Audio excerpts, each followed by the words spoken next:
Bienvenidos a la Noche Infinita. Antes de comenzar, cuéntanos en los comentarios desde dónde nos escuchas y qué temáticas te gustaría que exploremos en el futuro.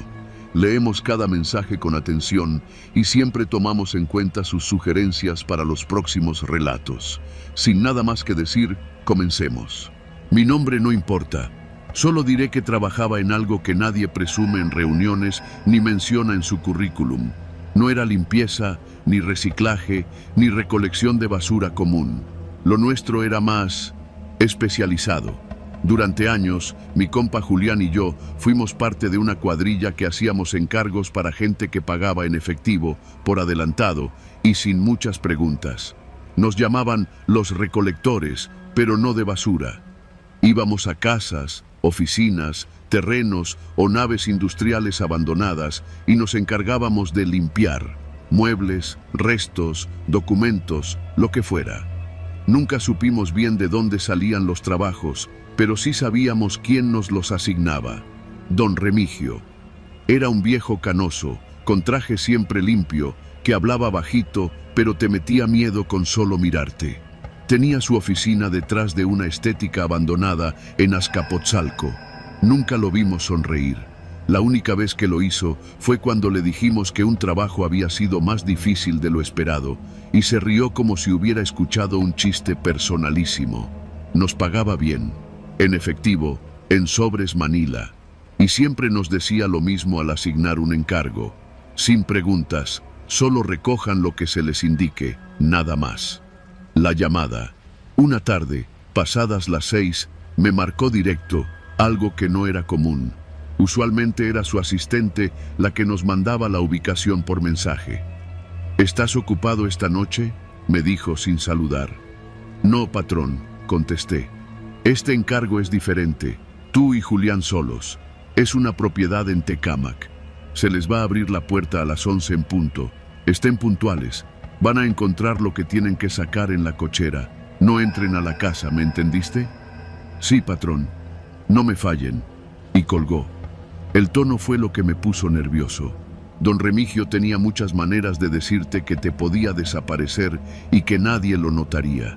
Esa noche cargamos la camioneta con guantes, bolsas industriales, luces, herramientas básicas y un termo de café.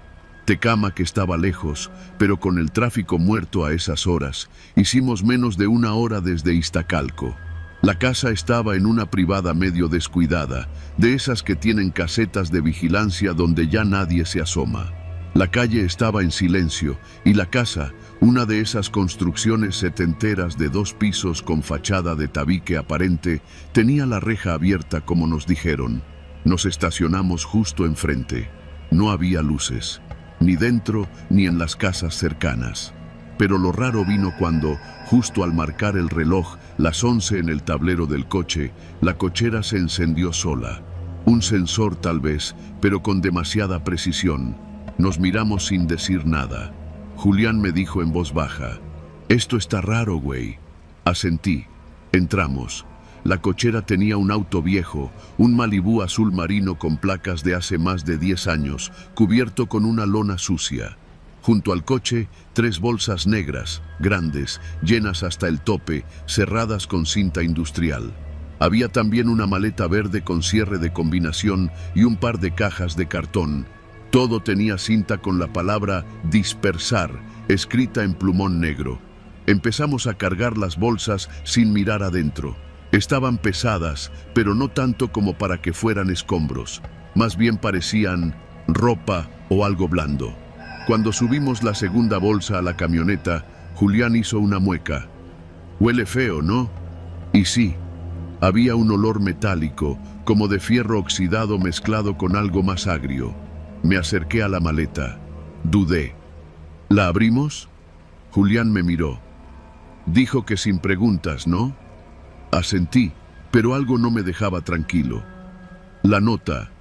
En la parte inferior de una de las cajas había una carpeta. Pensé dejarla ahí, pero el impulso me ganó. La abrí. Fotos, docenas, de personas, algunas con ojos vendados, otras tomadas desde lejos, en parques, en estaciones del metro, incluso en escuelas. Al fondo, en una hoja amarillenta, había una lista escrita a mano. Entregar antes del 27, no guardar, no ver contenido, ni una palabra. Me sentí helado. Cerré la carpeta y la volví a meter. Julián me preguntó si todo bien. Sí, nada importante, pero ya no lo era. El camino. Salimos de la casa a las 11:35. Nadie apareció. Nadie nos observó. Nadie nos detuvo. Cuando cerramos la reja, la luz de la cochera se apagó sola, como si nunca hubiéramos estado ahí.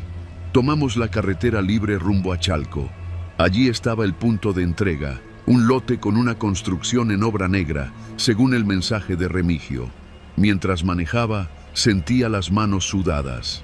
Julián iba en silencio, con la vista fija en la carretera. De repente dijo: ¿te diste cuenta de que las bolsas están tibias? ¿Cómo que tibias? No sé, güey. Como si adentro hubiera algo que sigue, caliente. No es normal. Y tenía razón. El olor era más fuerte ahora, como si las bolsas empezaran a sudar desde dentro. La entrega. Cuando llegamos al lote, ya había una camioneta esperándonos, sin placas. 2 tipos vestidos con overoles oscuros. No dijeron nada, solo nos hicieron señas con la cabeza. Bajamos todo. Ellos lo cargaron, sin revisar nada. Cuando terminaron, uno de ellos se acercó y nos dio un sobre manila. Era más grueso de lo normal. Se subieron de nuevo y se fueron sin despedirse. Nos quedamos en silencio. Julián abrió el sobre. Había dinero, muchos billetes de 500, pero también una nota. Bien hecho. El cliente privado quedó satisfecho. Si preguntan, estaban recolectando residuos médicos. Recuerden, entre menos sepan, más tiempo viven. El después. Desde esa noche, algo cambió. Julián renunció 2 semanas después. Nunca me dijo por qué, solo dejó de contestarme. Lo último que me escribió fue: no sigas, carnal, esto no es basura, es algo más. Yo seguí un tiempo, pero ya no dormía igual. Empecé a tener pesadillas. Escuchaba golpes suaves por las noches, como los que hacían las bolsas en la camioneta cuando tomábamos una curva. Empecé a ver los rostros de las fotos en la calle, en el metro, en la televisión. Una madrugada, encontré un sobre manila en la puerta de mi casa, sin remitente. Solo decía: cliente privado, trabajo especial, único. No lo abrí. Lo quemé ahí mismo, en la banqueta, sin pensar. Desde entonces, me mudé 2 veces. Cambié de número, dejé todo. Pero aún hoy, cuando pasa un coche sin placas frente a mi casa y se detiene por un segundo, pienso que tal vez ese cliente privado todavía me tiene en su lista y que algún día me va a tocar ser parte de la recolección.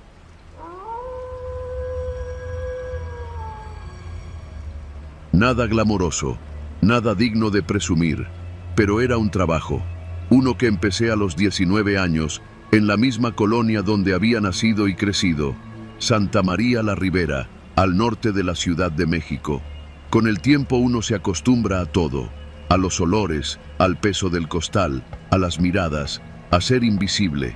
Nadie saluda a los basureros, si acaso, algún "gracias, joven", cuando alzan la voz para dejarles la bolsa colgada en el portón. Mi rutina no cambiaba. Me levantaba a las 4, a las 5 estaba en la base y a las 6 en punto ya íbamos sobre Insurgentes rumbo a nuestra ruta. 5 días a la semana, el mismo recorrido.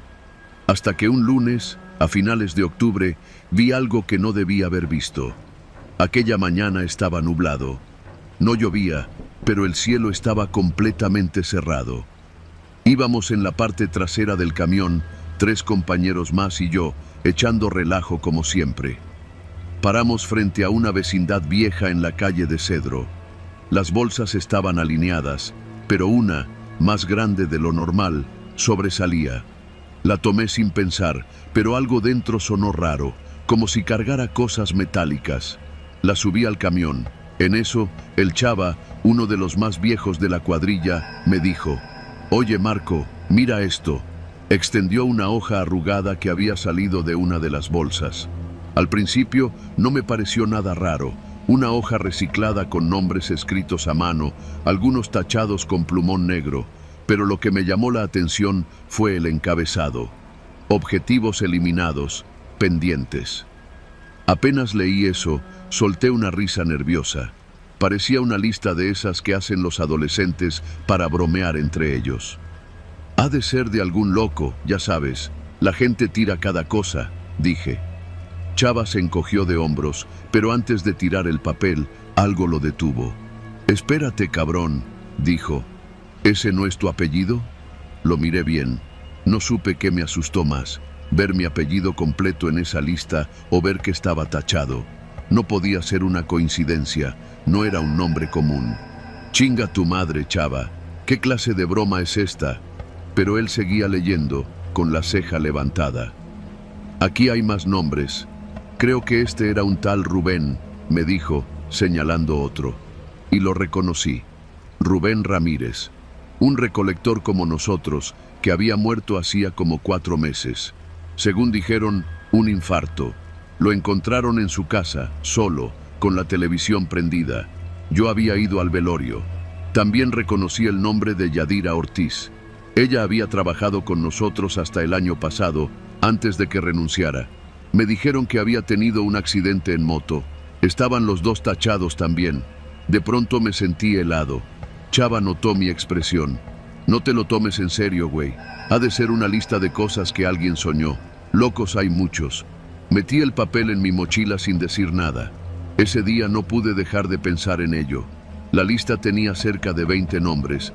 Algunos estaban tachados, otros no. Y muchos eran familiares. No por amigos, sino porque eran otros recolectores. Algunos de rutas distintas, otros que se habían ido. 1 o 2 que habían muerto hacía años. ¿Cómo había llegado esa hoja a esa bolsa? Esa noche no dormí. No sé cuántas veces la leí. Me aprendí los nombres de memoria. El mío estaba allí y estaba tachado, pero yo seguía vivo. Al día siguiente fui con don Cosme, el supervisor de zona. Era un tipo seco, serio, de esos que llevan toda la vida en el servicio de limpia. Me costó trabajo sacarle plática. ¿Alguna vez has escuchado de una lista con nombres? De recolectores. Me miró raro. ¿Qué clase de lista? Como de gente que trabajó en la basura y que ya no está. Se quedó callado unos segundos. Luego suspiró. ¿Quién te enseñó eso? Le conté lo de la bolsa, sin dar muchos detalles. Se puso pálido. Tira esa hoja, Marco. Hazlo ahora. ¿Por qué? ¿Qué tiene de malo? Se levantó del escritorio. Mira, hay cosas que es mejor no andar preguntando. Créeme, haz tu trabajo, cúbrete bien, lávate las manos y olvídate de eso. Pero su tono me dijo más de lo que sus palabras intentaban ocultar. No lo hice, no podía. Esa semana me dediqué a buscar información. Fui a las otras rutas, pregunté a los más veteranos. Algunos se me rieron en la cara, pero uno, un viejito apodado El Chaparro, me detuvo cuando me iba. «¿La lista?», dijo, bajito. «Claro que existe». Lo miré, sorprendido. «¿Qué sabes?». «La he visto 3 veces en mi vida. Siempre aparece después de que alguien desaparece. A veces en una bolsa, a veces en una caja, nunca firmada, solo los nombres. Y siempre, siempre, alguien más muere en menos de una semana». Me quedé sin aliento. «¿Y no se puede hacer nada?». Él negó con la cabeza. «Esa lista no se hace sola. Alguien la escribe, pero nadie sabe quién. Dicen que hay alguien en la central, alguien que lleva años anotando nombres, siguiendo a los recolectores. No sé si sea alguien del sindicato o alguien más, pero quien está en esa lista, tarde o temprano, desaparece. Pero mi nombre ya está tachado». «Entonces alguien ya te dio por muerto, hijo». La paranoia me invadió. Dejé de tomar la misma ruta al trabajo. Cambié de número. Dormía con un cuchillo bajo la almohada. Empecé a notar cosas. Un auto blanco que me seguía a veces. Un tipo con gorra que me veía desde el parque. Gente que dejaba de responderme los mensajes. Un jueves, Chava no llegó al trabajo. Llamamos a su casa. Nadie respondió. El viernes, su esposa fue a la base. Dijo que salió temprano, que iba a comprar pan y que no volvió. Nadie supo nada más. Volví a sacar la hoja. Y sí, ahí estaba su nombre, tachado. Esa noche tomé una decisión. Tenía que llegar al fondo. Fui a la central de transferencia de residuos en Iztapalapa, ese lugar donde todo termina, donde los camiones van a dejar toneladas de basura antes de ser trasladadas a los rellenos. Un lugar inmenso, oscuro, que huele a humedad, a descomposición, a químicos mezclados.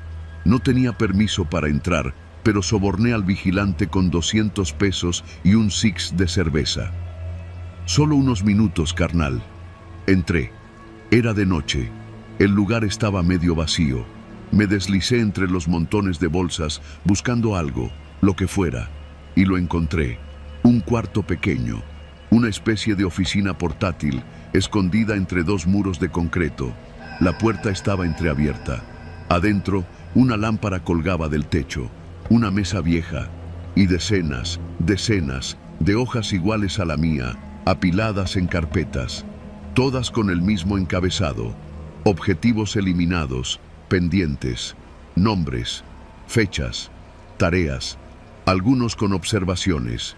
No asistió, indagó demasiado, posible filtración. Y lo peor, una hoja reciente con mi nombre escrito al final, esta vez sin tachar, pero con una nota al lado: pendiente, observación directa. Entonces lo entendí. No me habían dado por muerto, me estaban observando. Salí corriendo. No sé cómo llegué a mi casa esa noche.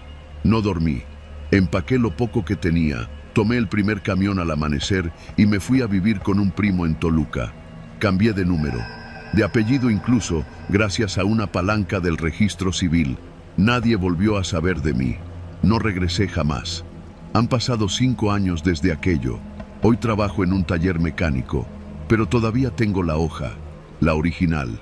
La guardo en una caja, en lo más profundo del closet. Y de vez en cuando la paranoia vuelve, cuando un auto se estaciona por más de 5 minutos afuera de mi casa, la saco y reviso la lista. Los nombres siguen ahí, y cada vez hay más tachados, pero el mío ya no está.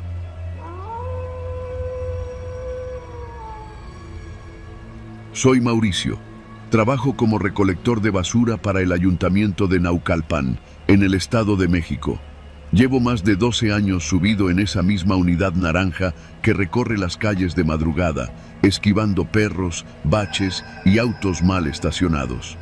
Mi vida ha sido monótona, repetitiva, y eso me gustaba. Me daba una sensación de orden dentro del caos que es esta ciudad.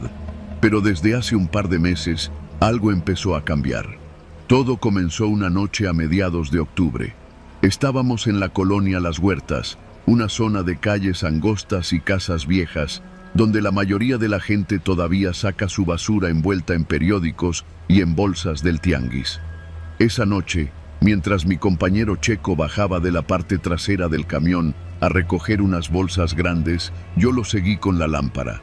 En eso me gritó desde la banqueta: «Mira esto, Mau». Me acerqué.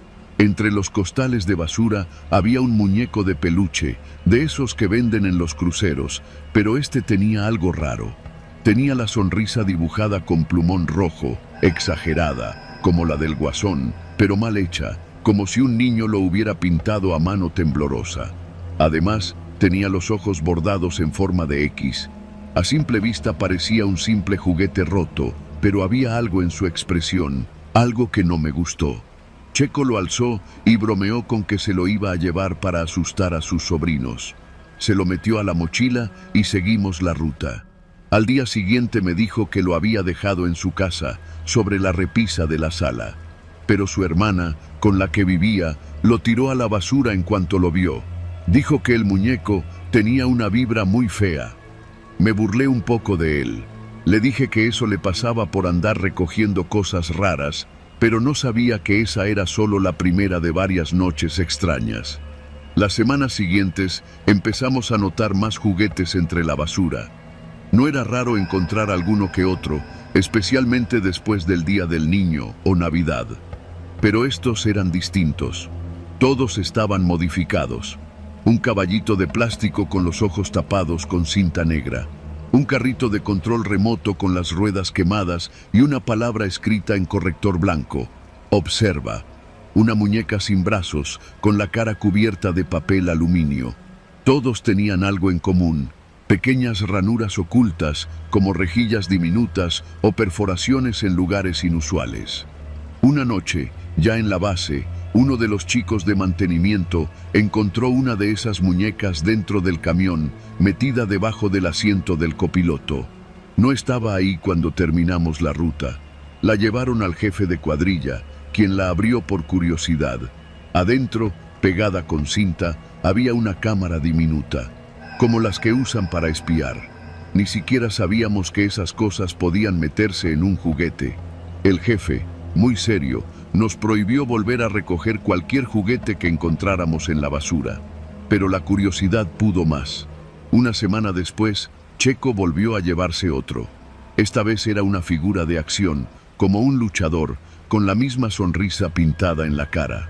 Me dijo que se lo iba a llevar a un compa que arreglaba celulares, a ver si podía extraer algo de la cámara que tenía en el pecho. A los 2 días, Checo faltó al trabajo. Pensamos que se había enfermado o que se había ido a ver a su novia, pero no contestaba mensajes ni llamadas. El supervisor se preocupó y fue a buscarlo a su casa. Ahí le dijeron que había salido temprano a dejar un encargo y no había vuelto. Su celular estaba apagado. Nadie lo volvió a ver. Desde ese día dejé de recoger cosas raras, pero los juguetes seguían apareciendo, 1 o 2 cada noche, siempre con esa sonrisa pintada a mano. En una ocasión encontramos un peluche con un código QR pegado en la espalda. Lo escaneamos con el teléfono de un compañero y nos llevó a un sitio con videos. Videos grabados desde dentro de casas, desde esquinas, desde patios traseros. Eran cortos, borrosos, algunos en blanco y negro. Mostraban a gente haciendo cosas comunes, comiendo, viendo la tele, cuidando a sus hijos. En uno se veía claramente a un niño dormido en una cuna y al fondo, apenas visible, alguien parado en la puerta, estático, sin moverse. Borramos el sitio del teléfono, pero ya era tarde. El miedo ya estaba dentro. Unos días después, encontramos un paquete completo. 6 juguetes, todos metidos en una caja de cartón, como si alguien hubiera hecho un envío. Tenían etiquetas: sala, cocina, pasillo, baño, recámara principal, patio. Nos dio un escalofrío. No solo era una colección, era un sistema de vigilancia. Esa noche me llevé uno de los juguetes. Lo admito. Quería saber qué demonios estaba pasando. Era una muñeca vieja, con un vestido roto y el cabello hecho trizas. Pero al abrirla con un desarmador, encontré no solo una cámara, sino un pequeño transmisor. Lo llevé con un cuate que trabaja como técnico en una plaza de electrónicos y me dijo que eso no era un simple juguete modificado. Era equipo profesional. Alguien había metido tecnología de vigilancia avanzada en muñecos de segunda mano. Lo más perturbador fue lo último que me dijo. Esto no está grabando. Está transmitiendo, en vivo, a algún lado. Esa noche no dormí, ni la que siguió. Intenté hablar con el jefe de cuadrilla. Le dije que esto era algo serio, que teníamos que reportarlo. Me dijo que ya lo habían hecho, que incluso una patrulla fue con ellos a hacer una inspección, pero no encontraron nada. Todo se extraviaba o era destruido antes de llegar a la comandancia. Me insinuó que mejor dejara de hacer preguntas, que no quería problemas. Empecé a notar cosas raras. Primero fueron los mensajes en mi teléfono, números desconocidos que me mandaban fotos de mi casa desde la calle. Después empezaron a seguirme. Un bocho blanco, siempre detrás de mi camión, como si estuviera en la ruta, pero nunca recogía basura. Siempre estaba a 1 o 2 cuadras, apagado, sin placas. Una noche, volviendo del trabajo, vi una caja en la puerta de mi casa. Dentro había otro muñeco, la misma sonrisa pintada, pero este tenía un letrero colgado al cuello. Tú también estás siendo observado. Desde entonces, vivo en alerta. Me mudé a casa de mi hermana. Dejé el trabajo hace 15 días, pero hace 3 noches, afuera de su casa, encontré otra caja. Misma muñeca, misma sonrisa, sin nota esta vez. Solo sé que cada noche, a las mismas horas en que hacíamos las rutas, alguien pasa por la colonia y deja juguetes en las esquinas. Nadie los ve llegar, solo aparecen ahí, como si alguien los sembrara en la madrugada, como si algo se estuviera preparando, como si el objetivo ya no fuera solo observar, sino acercarse. Y ahora entiendo por qué Checo desapareció. No fue un accidente, fue un mensaje. La próxima vez que veas un juguete tirado en la calle, no lo toques, no lo mires demasiado tiempo, y por nada del mundo lo lleves a tu casa, porque la sonrisa no es lo único que está pintada. También lo está tu imagen en algún lugar, viéndote en tiempo real, y cuando sea su turno de sonreír, tú ya no vas a estar mirando.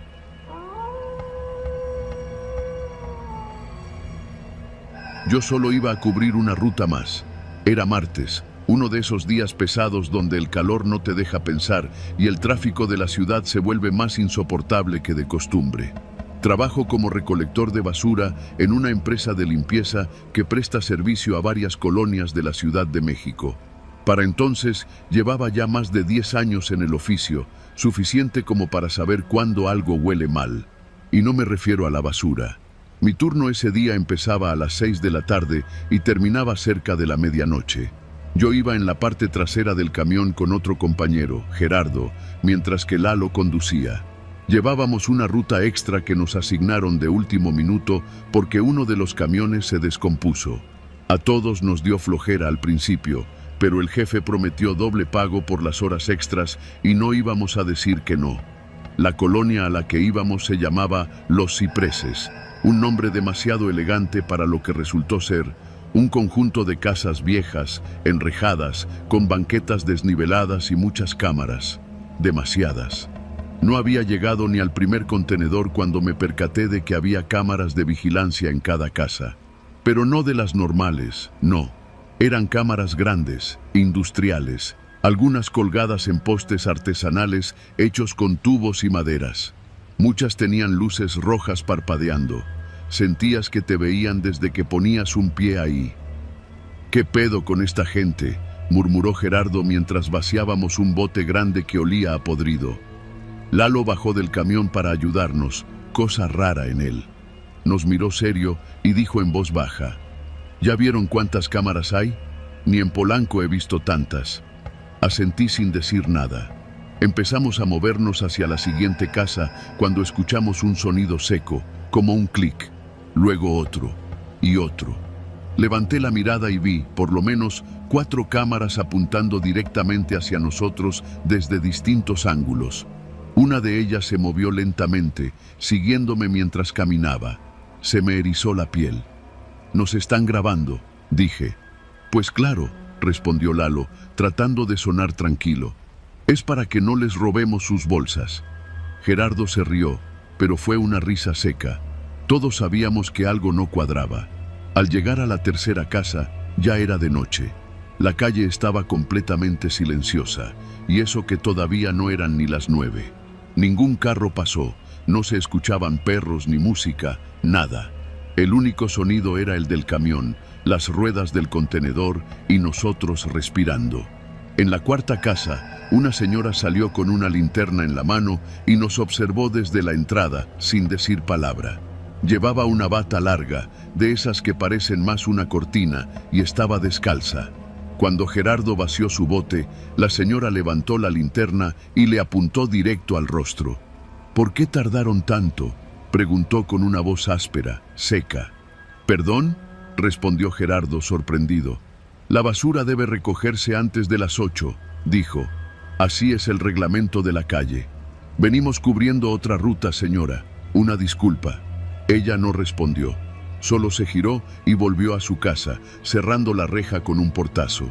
Una cámara, justo sobre la entrada de su casa, siguió sus movimientos con precisión.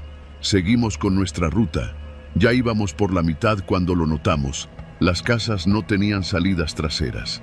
Cada calle estaba cerrada al fondo con muros altos, de concreto, como si la colonia hubiera sido construida para no ser cruzada. Los Cipreses no era una colonia, era un laberinto. Lalo intentó salir por una calle lateral. Dobló a la derecha y lo que encontramos fue un portón negro gigantesco, cerrado con candados y cadenas. Lo mismo en la otra esquina. El Waze decía que ahí estaba la salida, pero todo estaba bloqueado. «Chingada madre», dijo Lalo. «Esto no está bien». «¿Y si preguntamos?», propuso Gerardo. Apenas lo dijo, una voz retumbó desde una bocina que colgaba en un poste. Sonó metálica, masculina y distorsionada.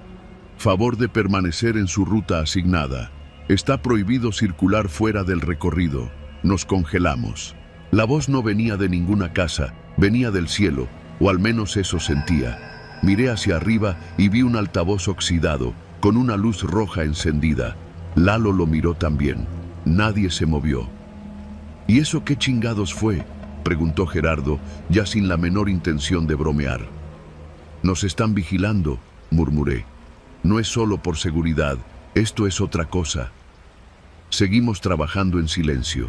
De pronto, empezaron a salir vecinos. No de manera normal, no como alguien que saca su bote. Salían todos al mismo tiempo, en sincronía, como si alguien les hubiera dicho qué hacer.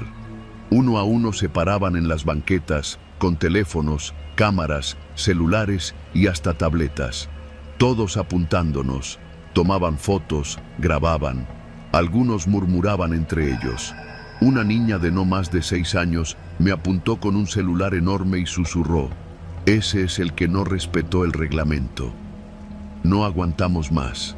Lalo subió al camión, metió reversa y empezó a maniobrar para salir. Pero cada calle a la que intentábamos entrar estaba cerrada con portones, cadenas, tubos de acero soldados. Lo peor fue que, en menos de 10 minutos, todas las salidas que antes estaban abiertas ya no lo estaban. Era como si nos hubieran dejado entrar solo para encerrarnos. «¡Nos están cazando!», gritó Gerardo, golpeando la puerta del camión. Yo estaba temblando. Trataba de mantenerme lúcido, pero no era fácil. Miraba a todos lados y cada ventana tenía un rostro detrás. Todos grababan, todos miraban, ninguno ayudaba. Intentamos llamar por teléfono. No había señal. Lalo prendió la radio del camión para contactar a base. Nada. Silencio total. Solo el chillido del altavoz una vez más. «Han violado el reglamento de tránsito interno. El camión número 15 será retenido para revisión». La voz no gritaba. La calma con la que hablaba era lo más aterrador. «¿Qué revisión ni qué madres?», gritó Lalo mientras arrancaba con furia y el camión se estrelló contra un portón cerrado con tubos. Saltamos del golpe. La parte frontal quedó abollada. El camión ya no avanzaba. Al fondo de la calle, las luces de las casas comenzaron a encenderse en fila, una por una, como si respondieran a un ritmo oculto. Entonces, los vecinos comenzaron a acercarse. No corrían, caminaban, llevaban celulares, lámparas. Incluso uno traía un dron que volaba sobre nosotros. Nos estaban grabando desde el cielo, desde el suelo, desde todos lados. «No les vamos a hacer nada, solo queremos salir», grité.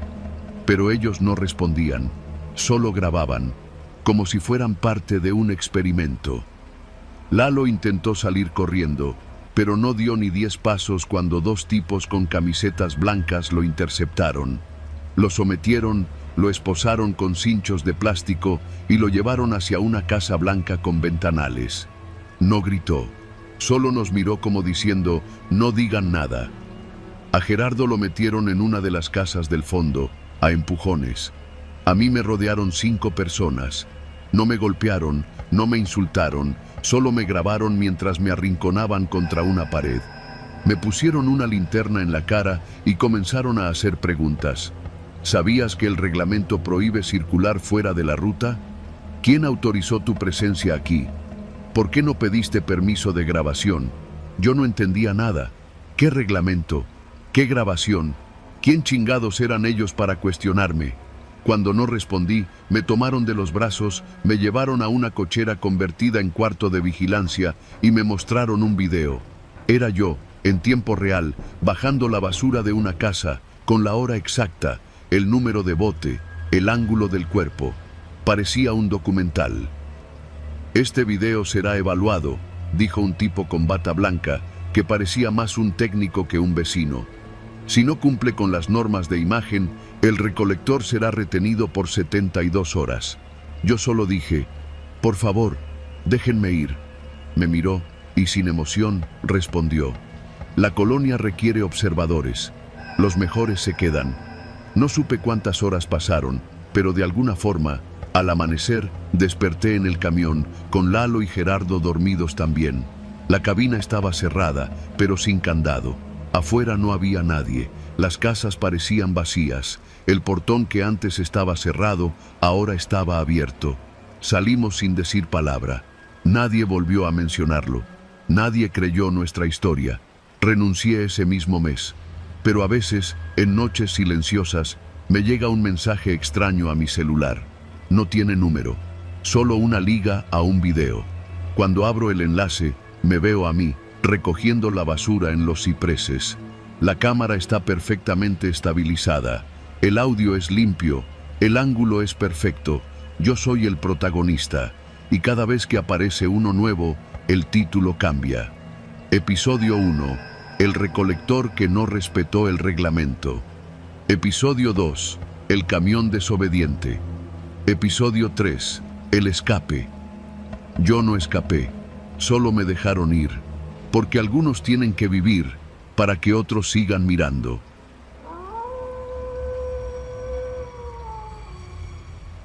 Yo no era recolector por vocación. Llegué al basurero porque no tenía más opción. Me llamo Víctor y crecí en la colonia Buenavista, en Iztapalapa. Como muchos, fui tirando mi juventud entre chambitas, desmadres y un intento fallido de meterme a la prepa abierta.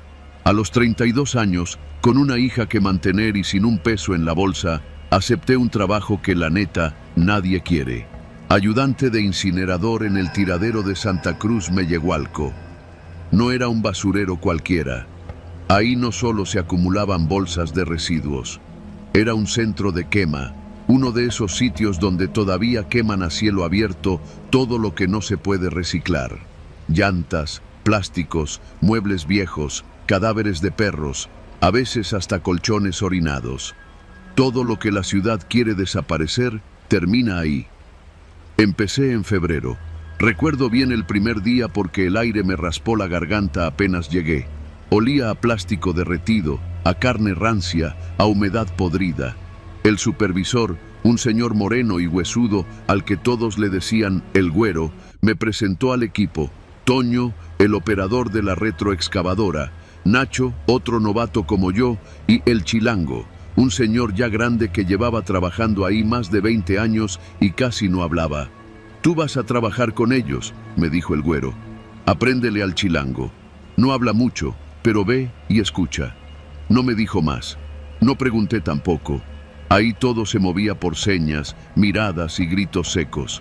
A los 3 días ya tenía los pulmones negros de tanto humo. El tiradero se dividía en secciones. Una para los orgánicos, otra para electrodomésticos, otra para materiales peligrosos. Pero había una zona, la más apartada, que todos llamaban la zanja. Era como un socavón al fondo del terreno, donde se acumulaban las cargas más densas. Allí solo iban cuando ya no cabía nada arriba. Me dijeron que no me acercara solo, que esa parte la maneja el Chilango. Al principio no hice caso. Pensé que era un mito más para asustar a los nuevos. Pero con el tiempo, algo me empezó a incomodar. La forma en que el humo se quedaba atrapado en esa área. Las veces que escuchaba como si alguien llorara allá abajo, cuando no había nadie. A veces los perros callejeros se acercaban hasta cierto punto, pero nunca bajaban la zanja. Nunca. Una tarde, como a eso de las 5, el Chilango me pidió que lo acompañara.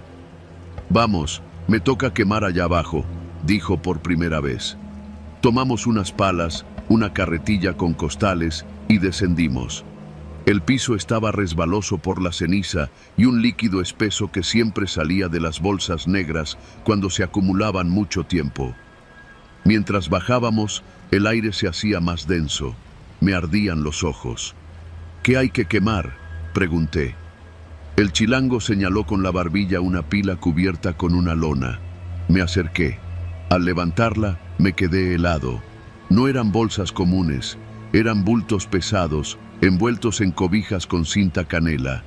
Reconocí el olor de inmediato. Era carne, carne humana. ¿Esto es lo que creo?, pregunté, sin atreverme a tocar. El chilango no respondió. Solo me entregó un encendedor largo y señaló el bidón de gasolina. No supe qué hacer. Me quedé ahí, paralizado, mientras él comenzaba a vaciar el bidón sobre los bultos. Lo hizo con una naturalidad que me puso la piel de gallina. Después, encendió la llama y el fuego lo devoró todo. Mientras ardía, escuché lo que jamás pensé oír. No era el crujir de huesos ni el estallido de bolsas plásticas. Era un gemido, como de alguien que aún tenía aire en los pulmones. Quise correr, pero el chilango me detuvo con un brazo firme. «No los pienses, no los mires, no los escuches», dijo en voz baja. Esa noche no dormí. Pensé en renunciar, pero la quincena era buena y necesitaba el dinero. Al día siguiente volví, fingiendo que nada había pasado. Las semanas siguientes se volvieron rutinarias, pero la zanja empezó a llamarme la atención. Siempre había una neblina espesa ahí, incluso en los días soleados. Y el chilango bajaba cada jueves por la tarde, siempre solo, siempre regresando con los ojos enrojecidos y sin decir palabra. Una vez lo seguí sin que se diera cuenta. Me escondí tras uno de los montículos de escombro y observé desde arriba. Lo vi abrir una de esas bolsas y sacar algo. Era una cartera. El viejo revisó los billetes, sacó una credencial y la observó largamente. Luego la lanzó al fuego.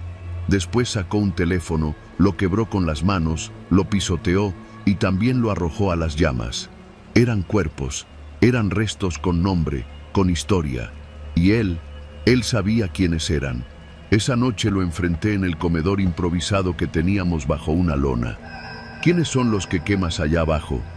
El viejo me miró con sus ojos vidriosos, luego se sirvió un café negro y dijo: «No preguntes eso aquí, muchacho. Si preguntas, te toca acompañarlos». No volví a hablar del tema, pero desde entonces empecé a notar cosas raras. Una noche, al llegar antes del turno, vi un camión distinto. No era de la delegación ni del gobierno. Era un camión sin placas, con vidrios polarizados. 4 hombres con chalecos negros y gorras descendieron y descargaron 2 bultos grandes directamente hacia la zanja. Nadie dijo nada. Nadie los detuvo. El güero solo les dio un papel. Ellos firmaron y se largaron. Esa noche, el fuego se veía diferente, más brillante, más alto, y no olía a plástico. Comencé a anotar los días que llegaban esos camiones. Siempre eran los martes por la noche. Siempre el mismo modelo, siempre con la misma carga. Un viernes por la mañana, Nacho no llegó al trabajo. Pensamos que se había rendido, como otros tantos. Pero cuando supe que nadie había sabido de él desde el martes, supe que algo andaba mal.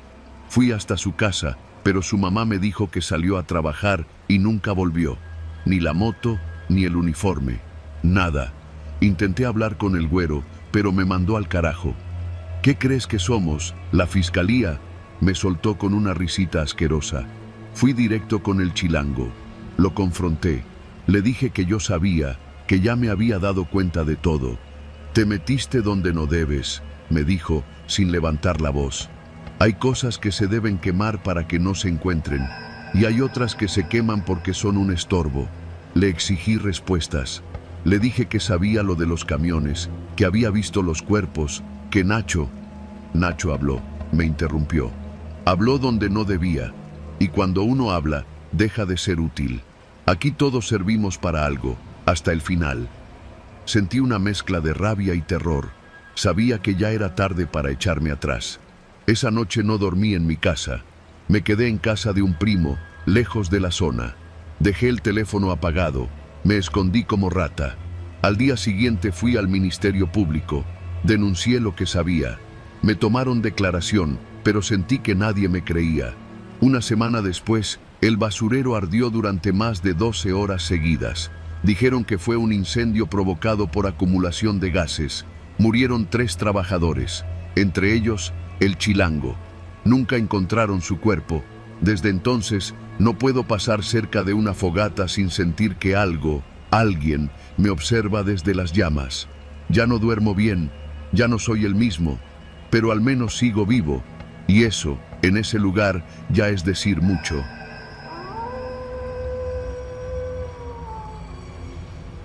Mi nombre es Israel, y esta historia que voy a contar no es una leyenda, no es un rumor. Es algo que viví en carne propia, y aunque ya pasaron varios años, todavía me cuesta trabajo dormir sin recordar los rostros de esos niños. Trabajo como chofer de un camión recolector de basura en la Ciudad de México, más específicamente en la zona de Iztapalapa, donde la ciudad parece extenderse como una herida abierta, con calles que apenas sobreviven entre baches y casas que se sostienen más por fe que por concreto. En el tiradero de Santa Catarina, uno de los puntos más grandes de recolección al aire libre de todo el oriente, he visto de todo. Perros comiéndose restos humanos, ratas del tamaño de gatos, personas escarbando entre la podredumbre con la esperanza de encontrar algo que valga unos pesos. Pero nada, absolutamente nada, me había preparado para lo que sucedió el año en que comenzaron a desaparecer los niños pepenadores. La mayoría de ellos eran hijos de los propios trabajadores, o chamacos de la calle que se organizaban en pequeños grupos para rebuscar entre la basura antes de que llegaran los camiones grandes.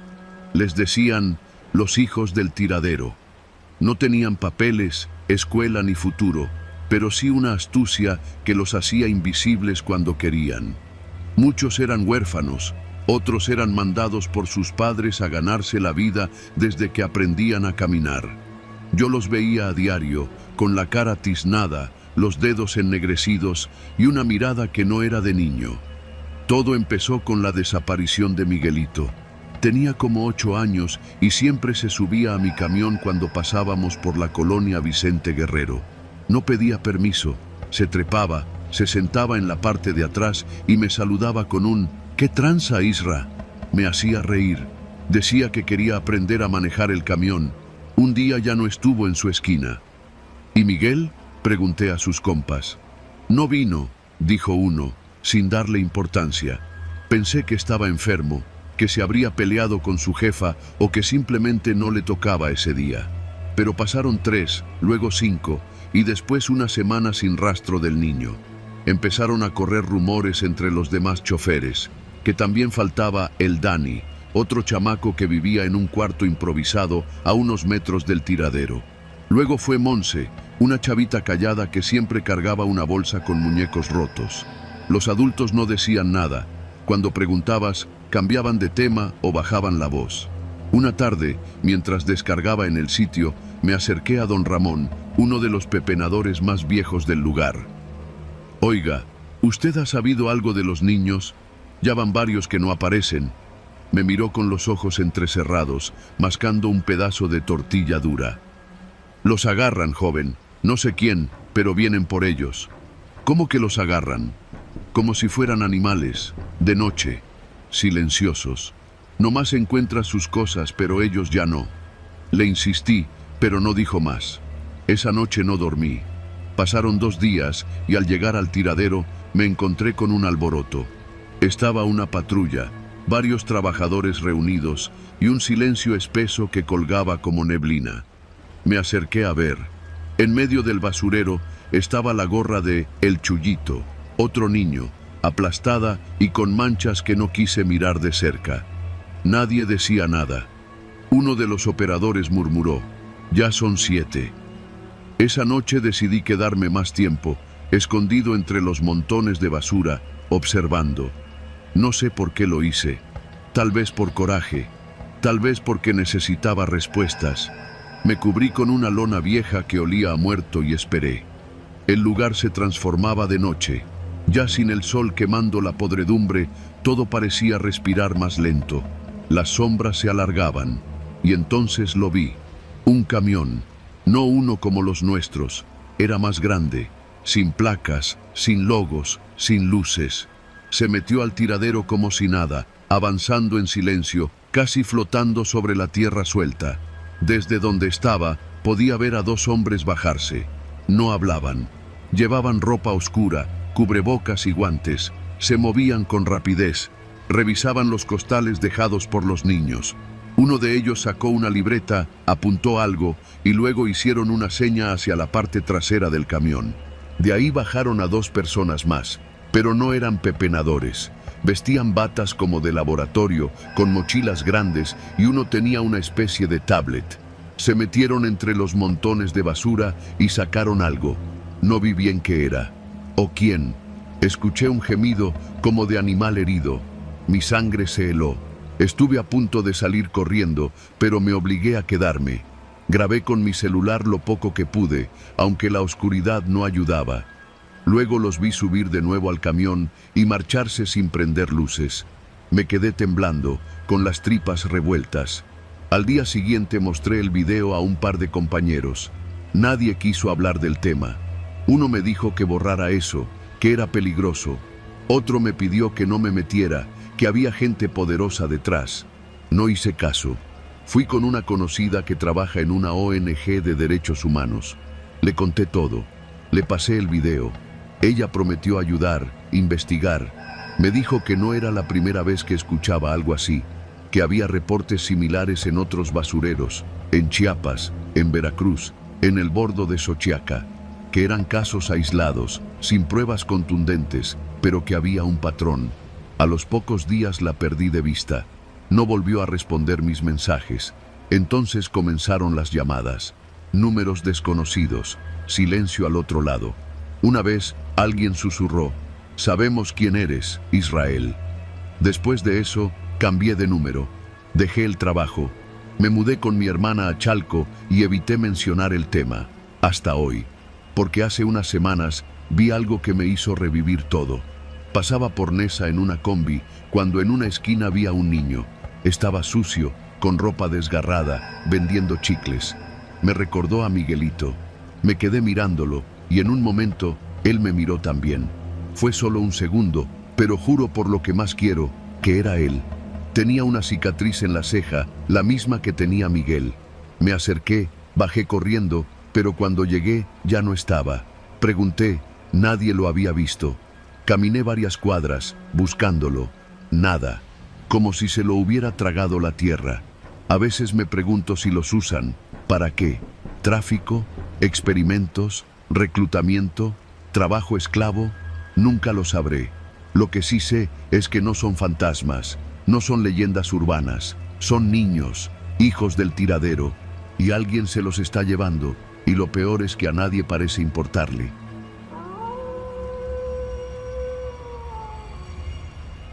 Mi nombre es Andrés, y esta historia comienza hace poco más de 2 años, cuando firmé uno de los peores contratos de mi vida.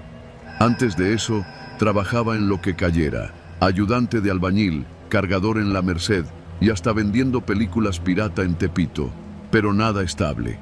Un día, en la estación del Metro Doctores, vi un cartel pegado en un poste. Se solicitan recolectores, sueldo fijo, horarios nocturnos. Interesados presentarse con credencial.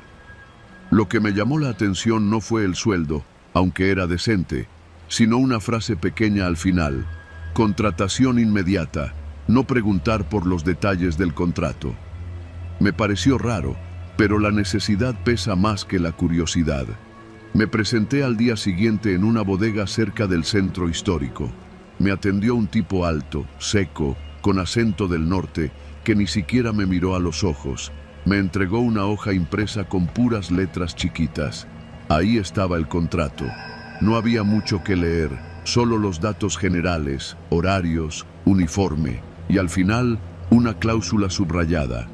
El trabajador se compromete a no divulgar ningún detalle sobre las rutas, horarios, objetos encontrados, ni actividades realizadas durante su jornada.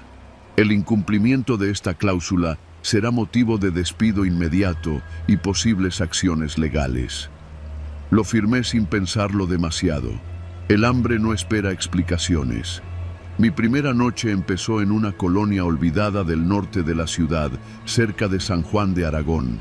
La base operativa estaba en una vieja nave industrial con un par de camiones recolectores aparcados. Éramos solo 4. Yo, un tipo callado llamado Efraín, un chofer de apodo El Tiburón y otro novato como yo, Ricardo. Desde la primera noche noté que había cosas extrañas. No usábamos los mismos camiones de basura del gobierno, sino unos sin logotipos, sin placas. Eran silenciosos, casi nuevos. No hacíamos las rutas normales. Nos llevaban por callejones, zonas industriales y a veces por conjuntos cerrados de los que nunca había oído hablar.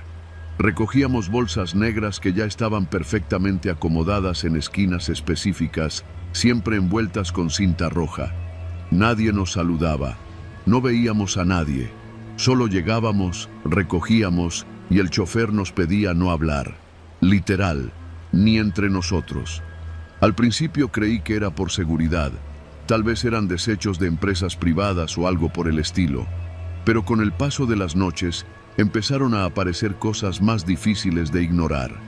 Una noche, en una calle polvosa cerca de Tláhuac, Efraín y yo levantamos una bolsa especialmente pesada.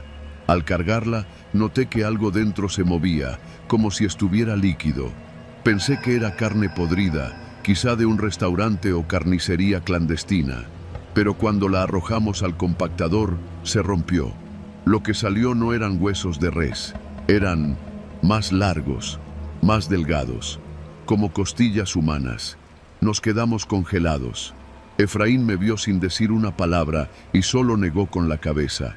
No me atreví a preguntar nada. El tiburón nos gritó desde la cabina: «Muévanse, que tenemos tiempo contado». Esa noche no dormí. Al día siguiente intenté no ir, pero un mensaje anónimo llegó a mi celular. «La cláusula está activa, no olvides que firmaste». Nunca les di mi número. Una madrugada de viernes nos metimos por un camino de terracería en el Ajusco. Era una ruta nueva. No había casas, solo árboles, oscuridad y un aire helado. Al final del camino había un portón metálico con una sola letra: P. El portón se abrió solo. Dentro había varios bultos ya acomodados. No eran bolsas, eran costales blancos, amarrados con alambre oxidado. El olor era insoportable, mezcla de orina, químico y algo más, agrio. Ricardo, que aún no se acostumbraba a lo que veíamos, murmuró: «¿Esto es legal? ¿Qué carajo estamos haciendo?». Efraín se volteó hacia él y dijo, con voz firme pero baja: «Si haces preguntas, mañana vas a estar dentro de uno de esos costales». Ricardo no volvió a hablar. Esa noche vi algo más. Mientras compactábamos los costales, noté que uno tenía escrita una palabra con plumón rojo: testigo. Ricardo no volvió a trabajar, no renunció, simplemente no se presentó más. Le marqué, pero su teléfono ya no existía. Le pregunté al tiburón y solo dijo: «El que no entiende rápido, aprende por la mala». Desde entonces, Efraín y yo éramos los únicos recolectores de ese turno. Cada vez la ruta cambiaba más. Una semana íbamos al Valle de Chalco, otra nos internábamos en zonas industriales de Naucalpan. Los bultos cambiaban de forma. A veces eran bolsas enormes selladas al vacío, otras cajas con códigos que no podía leer. En una ocasión, una caja se abrió al golpearla en el camión. Adentro había teléfonos celulares, todos encendidos, mostrando grabaciones que no quise ver por más de un par de segundos. Efraín solo dijo: «Ni los toques, ellos saben». Un día, al llegar a la nave industrial de regreso, vimos que estaban desmontando todo. Un tipo con traje y lentes oscuros nos esperaba con sobres amarillos. «Cambio de operación, contrato finalizado. No pueden volver a contactar a nadie de aquí. No pueden hablar de nada de lo que vieron. El depósito de su liquidación ya fue procesado. Gracias por su discreción». Cuando revisé el sobre, había efectivo. Mucho más de lo que debimos haber ganado en 6 meses. Pero también venía una hoja blanca con una sola línea: «Lo que viste no te pertenece. Lo que sabes no existe». Pasaron los meses. Intenté rehacer mi vida. Puse un pequeño puesto de tortas afuera del metro Valle Gómez. Me iba bien, pero no podía dejar de pensar en todo aquello. Una noche, mientras tiraba la basura del local en un contenedor cercano, vi una bolsa con cinta roja. exactamente igual a las de aquel trabajo. Me quedé inmóvil por varios segundos. Nadie más parecía notarla. La dejé ahí y me fui. Al día siguiente, el contenedor ya no estaba, ni la bolsa, solo un rastro de cal en el suelo. Pensé que al dejar ese trabajo todo terminaría, pero no. A veces veo camiones pasar por calles donde no debería haber recolección nocturna, vehículos sin logotipos, con luces apagadas, recolectores con uniforme gris sin nombre ni rostro visible. Yo ya no recojo basura, pero sé que hay otro contrato, nuevos firmantes, nuevos silencios. Esta historia no puedo contarla en voz alta. La escribo en papel, por si algún día desaparezco. Tal vez alguien entienda que hay cosas que se ocultan entre lo cotidiano, que la ciudad también tiene sus cloacas morales, sus rutas secretas, que hay basura que nunca llega al basurero y hay recolectores que no saben que están limpiando la memoria de otros.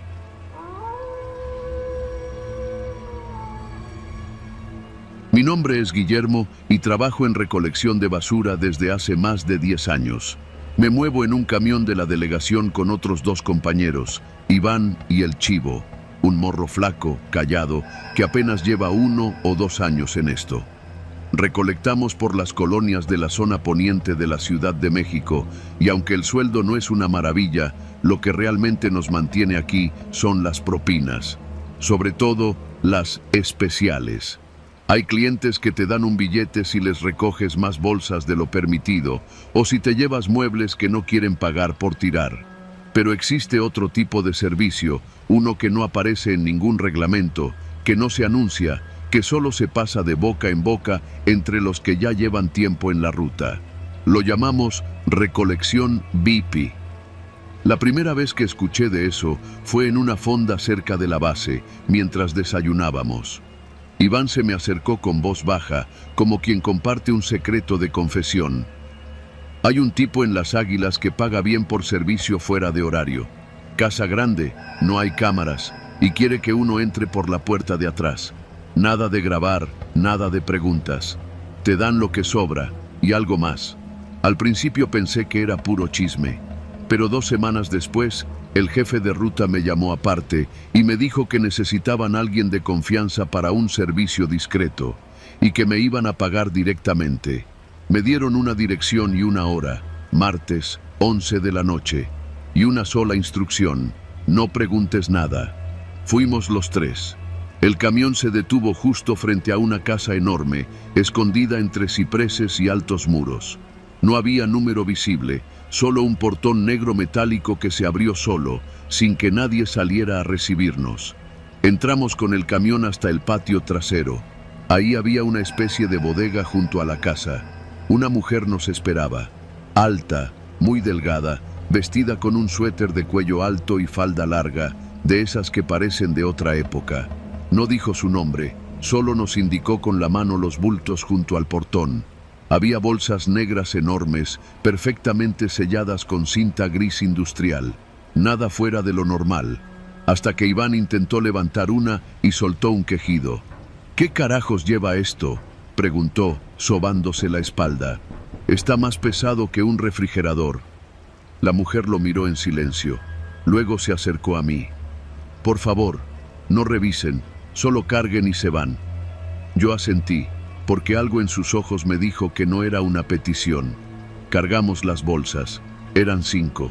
Ninguna tenía fuga, ni olor, ni forma definida. Solo peso. Al terminar, la mujer nos entregó un sobre sellado con el nombre de la ruta escrito en la esquina. Dentro, cuando lo abrimos ya de regreso, había 10 billetes de 500. Esto no fue basura normal, dijo el Chivo nervioso. Yo vi que una bolsa se movía, lo juro. Estás viendo cosas, le dijo Iván, pero mejor ni lo pienses. Esto paga más que cualquier sábado en Lomas. Lo dejamos así, por un tiempo. Pero los martes se volvieron rutinarios. Siempre la misma casa, siempre la misma mujer, siempre bolsas pesadas, y el sobre, cada vez más grueso. Una noche, mientras cargábamos, me dio por preguntar: ¿qué hacemos con esto? ¿Lo echamos a los contenedores de la delegación? La mujer me miró fijo. No, llévenlo a donde les indiqué, a la barranca detrás del vivero. Ahí, déjenlo y váyanse. Iván y yo nos miramos. No era normal, pero ya no estábamos para hacer preguntas. Ganábamos en una noche lo que en una semana entera. Lo dejamos en la barranca y al día siguiente, como siempre, todo seguía igual. Hasta que un martes no hubo respuesta al timbre. Esperamos. El portón seguía cerrado. Y cuando ya pensábamos irnos, una voz nos habló desde la bocina del interfón. «Pasen». La reja se abrió sola, como antes. Pero esta vez no había bolsas preparadas. La mujer no salió. En cambio, una de las puertas de la casa estaba abierta. Entramos. No sé por qué. Tal vez por la rutina o por curiosidad. Dentro, la casa era aún más extraña. Todo en orden, pero sin vida.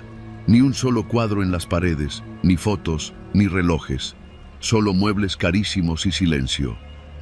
«Esto ya está muy raro», susurró el chivo. «Vamos mejor». Entonces la vimos. Estaba parada al final del pasillo, inmóvil, como una estatua. Vestía igual, pero esta vez su cara estaba distinta. Tenía una mancha oscura bajo el ojo. Parecía un golpe, pero no estaba reciente. Nos miró y dijo: «La basura está en el sótano». Yo dudé, pero Iván ya iba avanzando. La seguimos. Bajamos unas escaleras angostas que daban a un cuarto sin ventanas.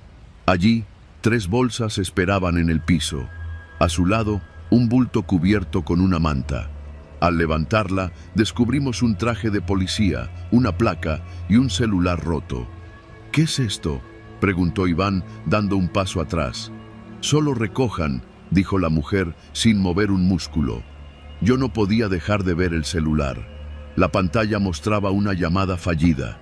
Marcado a las 11:03. Emergencias. «Esto no es basura», murmuré. El chivo dio media vuelta y subió corriendo. Lo escuchamos gritar arriba. Luego, silencio. Corrí tras él. Lo encontré en el patio, blanco como papel. Señalaba hacia la bodega. La puerta estaba entreabierta y dentro había más bolsas. Muchas más. Decenas. Apiladas. La mujer apareció detrás de nosotros, serena. «Por favor, es muy importante que recojan todo esta noche. Es la última. No sé qué nos retuvo ahí. Tal vez el miedo, tal vez el dinero, tal vez ya sabíamos demasiado. Cargamos todo. Esa noche no llevamos las bolsas a la barranca. No. Las dejamos en un terreno baldío cerca del periférico. Nadie dijo nada. Nadie nos detuvo. Pero al día siguiente, la casa ya no estaba. En su lugar había un terreno cercado, con aviso de demolición. Preguntamos a los vecinos. Nadie supo decirnos nada. «Aquí no vive nadie desde hace años», nos dijeron. La casa estaba abandonada desde que se murió el político ese. ¿Cómo se llamaba? El que encontraron colgado en el baño, hace 3 años. Una cosa bien fea. Volvimos al camión en silencio. Nadie tocó el sobre esa vez. Solo el chivo lo aventó al asiento del copiloto y dijo: «No vuelvo a subir a esa colonia». Yo tampoco. Pero a veces, cuando manejo de noche y veo una casa solitaria, me acuerdo de la puerta entreabierta, de las bolsas pesadas, del celular con la llamada fallida y de la voz de la mujer. Es la última. Nunca lo es.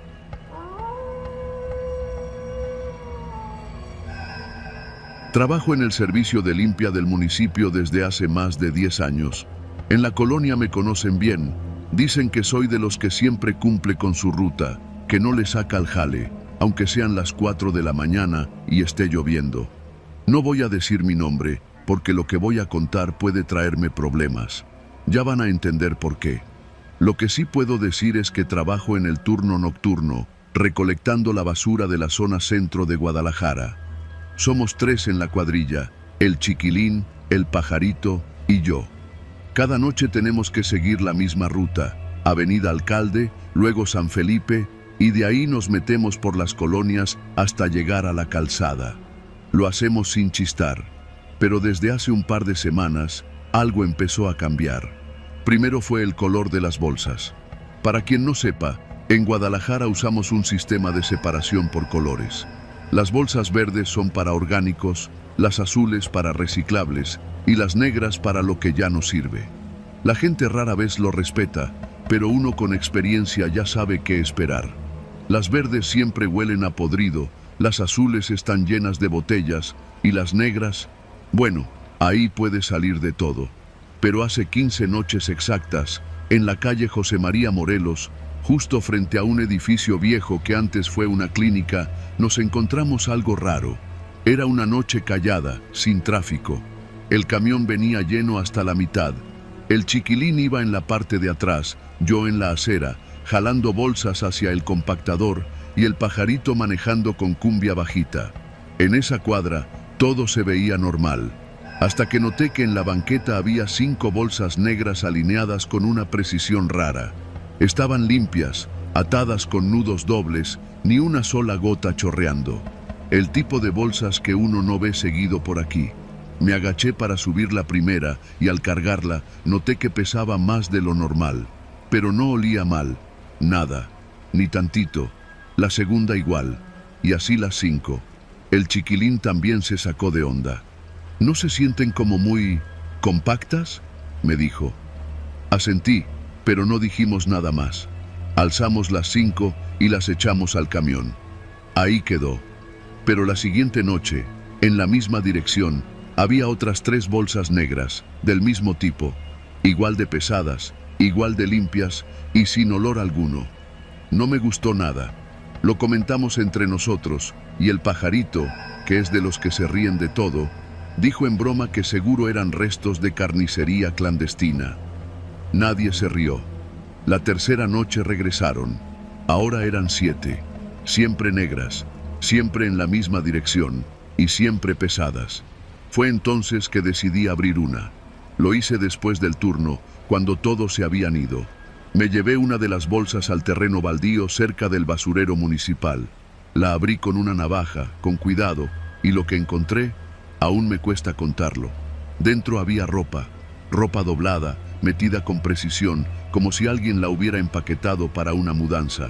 Ropa de adulto, pantalones de mezclilla, camisas, ropa interior, incluso un par de zapatos.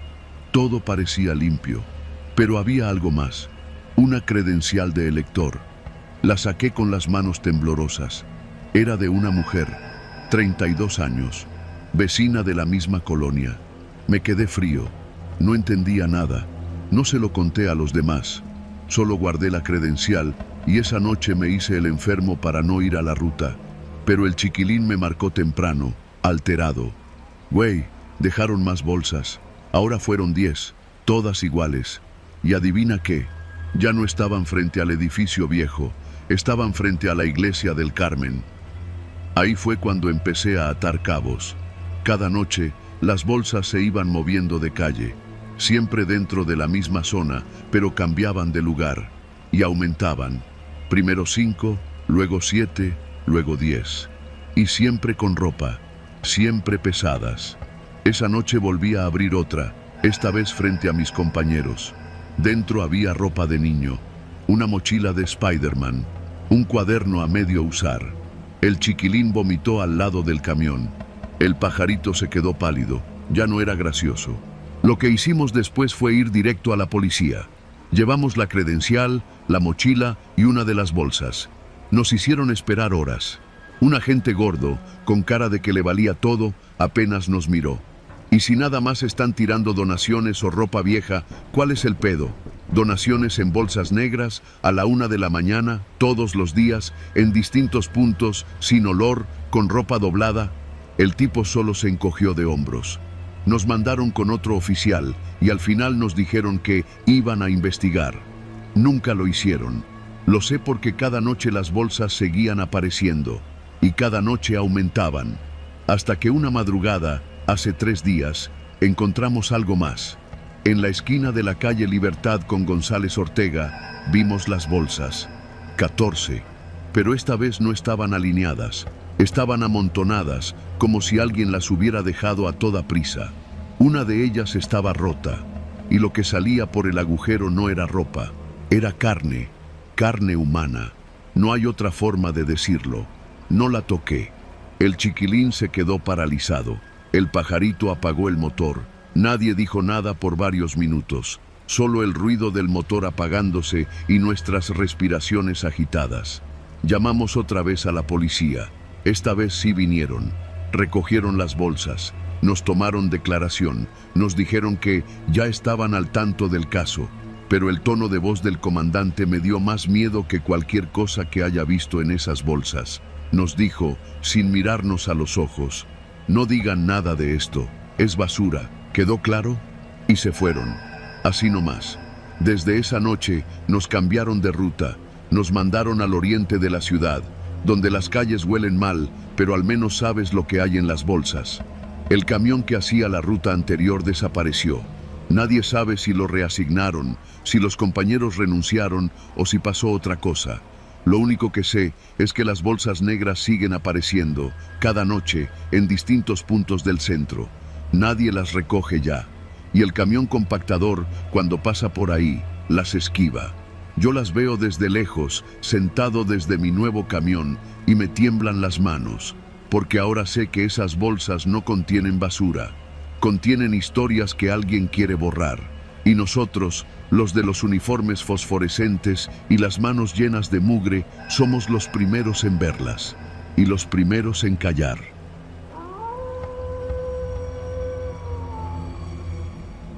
Me llamo Julián, y durante los últimos 8 años he trabajado como recolector de basura en la Ciudad de México. En la alcaldía Cuauhtémoc, para ser exactos. No es un trabajo glamuroso, pero da de comer. Y en una ciudad como esta, con sus montañas de desperdicios diarios, siempre hay trabajo. Lo que nadie te dice cuando entras en este oficio es que con el tiempo dejas de sorprenderte. Ves de todo: animales muertos envueltos en bolsas negras, restos de muebles con manchas que prefieres no analizar, jeringas, ropa interior usada con rastros de sangre, hasta dedos. Sí, una vez recogimos una bolsa con 3 dedos humanos. Lo reportamos, claro, pero el supervisor nos dijo que era de un maniquí. No insistimos. Aquí, el que sabe, calla. Pero lo que pasó hace unos meses no fue como nada que haya vivido antes. Todo comenzó una madrugada de miércoles, a finales de mayo. Llevábamos semanas cubriendo rutas dobles por la baja de personal. Esa noche nos tocó recorrer las calles de la colonia Atlampa, una zona densa, con bodegas viejas, talleres mecánicos y departamentos pequeños llenos de historias.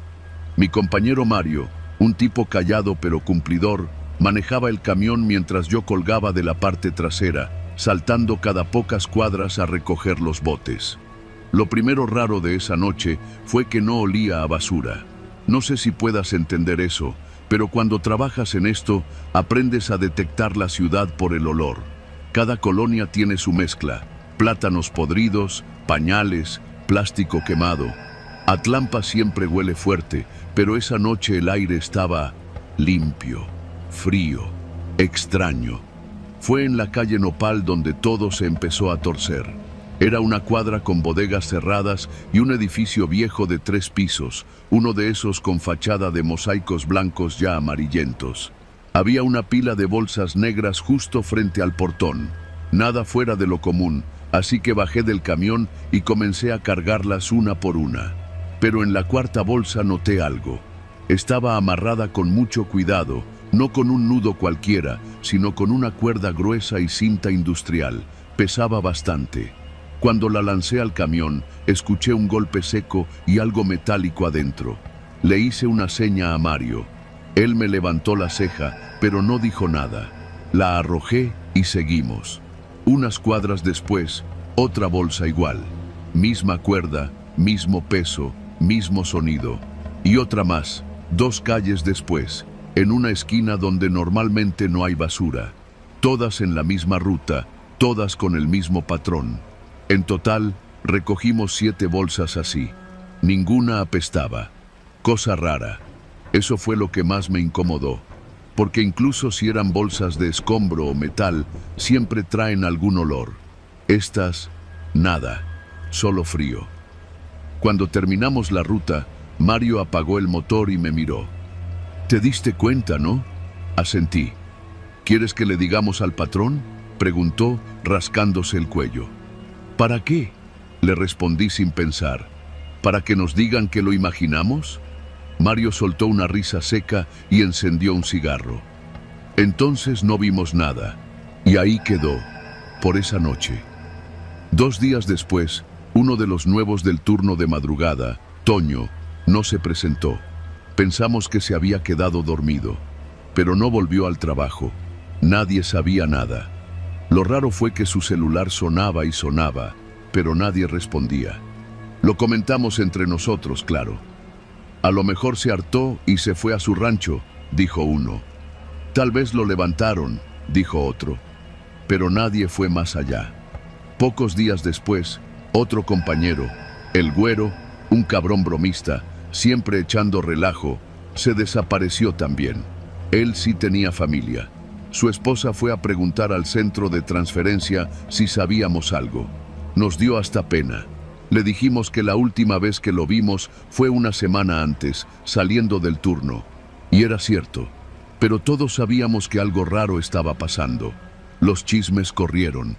Que si había un asesino entre los recolectores, que si alguien estaba dejando cuerpos en las bolsas negras, que si los desaparecidos habían abierto una de esas bolsas y habían visto algo que no debían ver. Un sábado, a eso de las 3 de la mañana, me tocó cubrir la misma ruta de Atlampa otra vez. Mario ya no quiso manejar, dijo que se sentía mal del estómago. Lo noté más pálido que de costumbre, pero no lo forcé. Me fui con otro chofer nuevo. Todo iba bien hasta llegar a Nopal. Ahí estaba, otra bolsa, misma cuerda, misma forma. La miré durante varios segundos, el camión esperándome, el motor encendido. Mis manos se negaban a tocarla, me agaché con cautela, estaba húmeda por debajo, no olía, pero se sentía viva, como si tuviera algo que respiraba adentro. No puedo explicar esa sensación, fue tan real como el frío que subía por mis brazos. Me alejé, regresé al camión y le dije al chofer, «Esa no la recojas». Me miró sin entender, pero arrancó sin preguntar. Esa misma tarde fui a ver al supervisor. Se llama Ramiro, un tipo duro, de bigote cerrado y voz rasposa. Entró a trabajar en la basura desde antes del terremoto del 85. Me encerró en su oficina y escuchó todo lo que le conté. Cuando terminé, se quedó en silencio unos segundos y luego me dijo algo que no olvidaré nunca. ¿Tú quieres seguir trabajando aquí? Asentí. Entonces no preguntes. Tú recoge la basura, sube al camión y sigue. Lo que no es tuyo, no lo abras. Lo que no entiendas, ignóralo. Así es como uno llega viejo en este trabajo. Quise insistir, preguntarle por Toño, por el Güero, por las bolsas, por lo que sabía, pero su mirada me dijo que si seguía hablando, mi nombre sería el próximo en la lista de desaparecidos. Desde entonces, cada vez que veo una de esas bolsas, hago lo mismo, la ignoro. A veces aparecen en la misma ruta, a veces en otras, siempre cerradas igual, siempre sin olor, siempre con ese peso inconfundible, como si cargaran un secreto. Nadie dice nada, todos sabemos, pero nadie habla, porque aquí, en este trabajo, aprender a callar es cuestión de supervivencia. Hace unas semanas, uno de mis compañeros, José, un muchacho nuevo, quiso hacerse el valiente. En la calle de Fresno, se encontró una de esas bolsas y sin que nadie lo viera, la rompió con un gancho. No nos dijo qué vio adentro. Solo sé que vomitó junto al camión y luego se fue directo a su casa. Nunca regresó. No contestó mensajes. Nadie lo volvió a ver. Cuando preguntamos por él en el centro, el supervisor nos dijo con calma, renunció, no aguantó el ritmo y se acabó la conversación. Esta ciudad tiene secretos, está construida sobre huesos, sobre historias que se tapan con concreto y olvido. Nosotros, los de la basura, somos los únicos que vemos todo. Lo que tiran, lo que esconden, lo que nunca debió salir de ciertas casas. Pero no decimos nada, porque sabemos que el silencio, en esta chamba, es lo único que te mantiene con vida. Así que si algún día ves a un camión de basura ignorando una bolsa perfectamente atada y sin olor, mejor haz lo mismo. Sigue caminando y guarda silencio.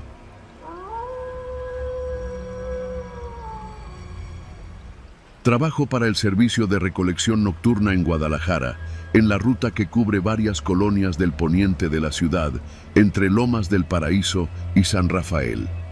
Llevo ya más de 5 años subido en ese camión verde con la pintura descarapelada y el ruido infernal de su compactador. Éramos 3 en el turno, el negro, Javier, Omar y yo. Todas las noches, sin falta, pasábamos por los mismos callejones, los mismos botes oxidados, la misma gente que nos saludaba sin vernos. Esa noche empezó normal. Eran poco más de las 9 cuando arrancamos desde el patio de la delegación municipal. Ya habíamos pasado por unas 20 calles y el camión ya iba medio lleno.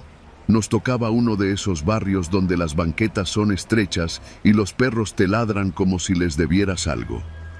Justo en la calle Independencia, frente a una tienda cerrada y un lote baldío, nos esperaba don Toño, el conserje del edificio Flor de Azalea, un complejo viejo de 3 pisos, pintado de un color rosado que ya había sido vencido por el smog y los años. Don Toño siempre bajaba los botes de basura él mismo. Nunca fallaba. Hasta café nos ofrecía a veces. Pero esa noche estaba nervioso. «Oigan», nos dijo mientras empujaba los botes, «¿ustedes no han sentido que, como que algo raro anda pasando por aquí últimamente?» Omar y yo nos miramos sin saber bien a qué se refería. «¿A qué se refiere, don Toño?» «Al depósito, al cuarto del fondo». Nunca había mencionado un cuarto antes. Lo que sabíamos era que detrás del edificio, junto a la escalera de emergencia, había una especie de bodega grande donde apilaban cajas, muebles viejos, colchones, lo de siempre. Nada raro. Nunca le dimos importancia. «Ese cuarto siempre estuvo cerrado», continuó don Toño, mirando hacia la oscuridad del callejón detrás del edificio. «Nunca me dieron llave y no la había necesitado. Hasta que hoy, que fui a tirar una silla rota, me encontré la puerta entreabierta». El negro Javier, desde la cabina, se carcajeó. «¿Y qué? ¿Encontró una calaca o qué?» «No», dijo don Toño, bajando la voz. «Encontré un colchón manchado, y no de humedad, manchado con sangre seca, y junto a él había una caja llena de cosas que no eran basura, ropa de niño, zapatos pequeños, una mochila». Nos quedamos en silencio. Ni siquiera el ruido del motor nos distrajo. A todos nos recorrió ese tipo de incomodidad que no sabíamos cómo clasificar. Don Toño suspiró y luego agregó: «Yo sé que eso no es normal. Solo les digo, por si en una de esas alguien se mete ahí a hacer cosas raras, nomás cuídense, muchachos».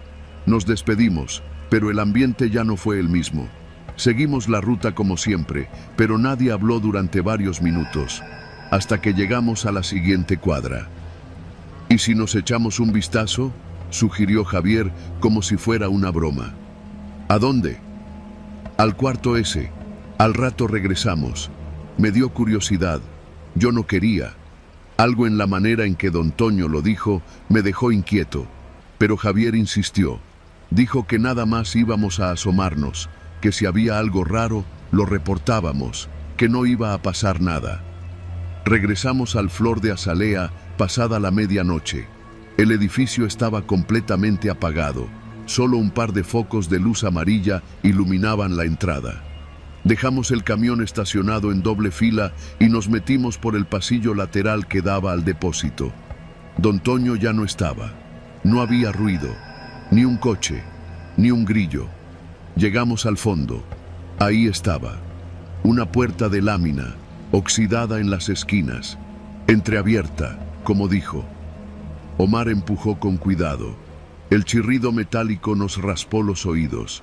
Adentro, la oscuridad era total, pero el olor fue lo primero que nos golpeó. No era el típico tufo a basura vieja.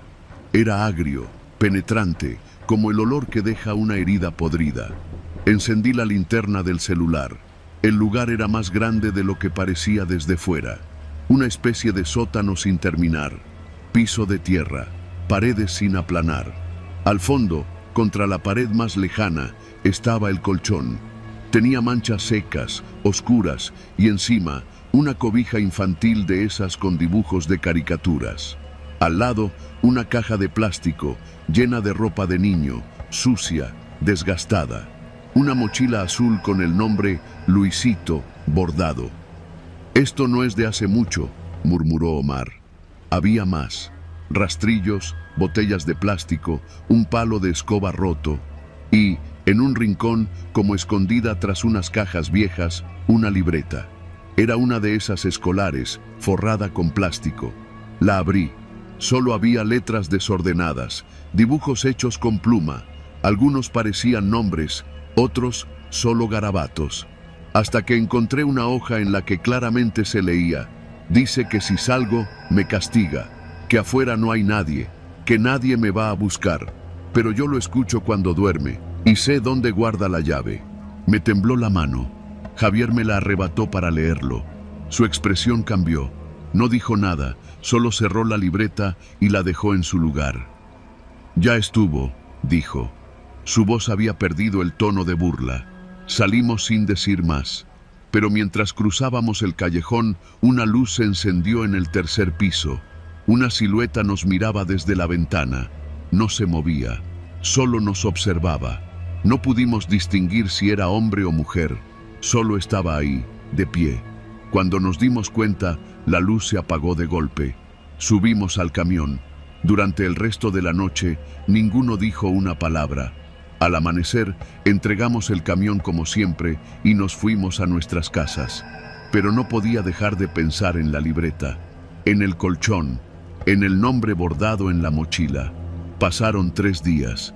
El sábado volví a pasar por el Flor de Azalea. Esta vez no iba trabajando. Llevaba ropa de civil con la excusa de ver a un amigo por la zona. Me acerqué al edificio y toqué el timbre. No contestó nadie. Pregunté en la tienda de la esquina por don Toño. El dueño, un señor de lentes con cara de aburrido, me miró raro. ¿Don Toño?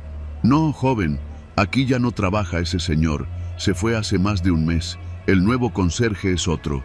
¿Y el cuarto del fondo? ¿Cuál cuarto? Se me fue el alma al suelo. Caminé hasta el pasillo lateral, el mismo por donde entramos aquella noche. Pero el cuarto ahora tenía un candado grueso y estaba pintado con aerosol en letras negras. Prohibido el paso.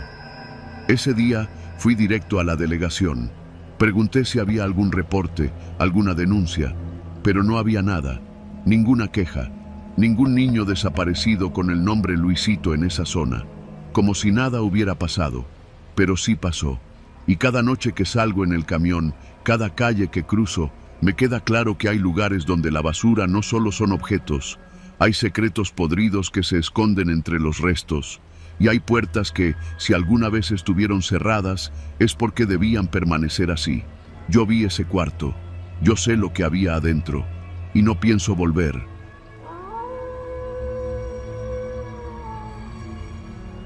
Me llamo Iván, tengo 34 años y, si algo he aprendido en esta ciudad, es que hay empleos de los que no se habla. No figuran en bolsas de trabajo ni se anuncian en grupos de WhatsApp.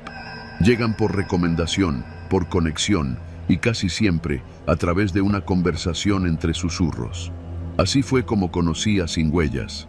No pregunté demasiado, solo sabía que se dedicaban a limpieza profunda de bodegas, terrenos baldíos, casas en desuso, cosas así.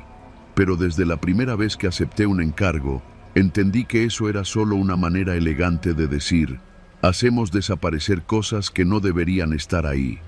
No basura, no muebles viejos, cosas comprometedoras. Al principio me tocaban cosas menores: bolsas negras llenas de restos de comida enmohecida, muebles rotos con manchas que olían a lejía, cajas cerradas que no debían abrirse. Siempre en lugares remotos, bodegas en ruinas, construcciones abandonadas en la periferia de la ciudad. Nos movíamos en camionetas sin logos, con el mínimo de equipo visible. Era yo y otro tipo, un chofer que nunca hablaba mucho. Trabajábamos de noche. Nos dejaban las llaves y las instrucciones eran simples: limpiar, empacar todo, llevarlo a cierto punto de entrega. Nunca llevarse nada, nunca abrir nada y, sobre todo, nunca hacer preguntas. Una noche, después de varios meses sin incidentes, Me asignaron un encargo diferente. Me dijeron que iría solo.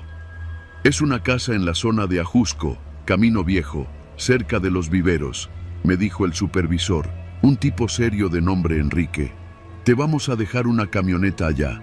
Entras, haces lo tuyo y nos avisas cuando termines. ¿Qué hay que sacar?, pregunté. Me miró un segundo de más. Todo, lo que veas, va para afuera, pero no revises, solo carga y vámonos. Me dieron una mochila con guantes gruesos, cubrebocas industriales, unas fundas de plástico, bolsas grandes, cinta y cinta adhesiva negra. También una linterna potente y un celular de prepago con solo un número guardado. Eran casi las 11 de la noche cuando llegué.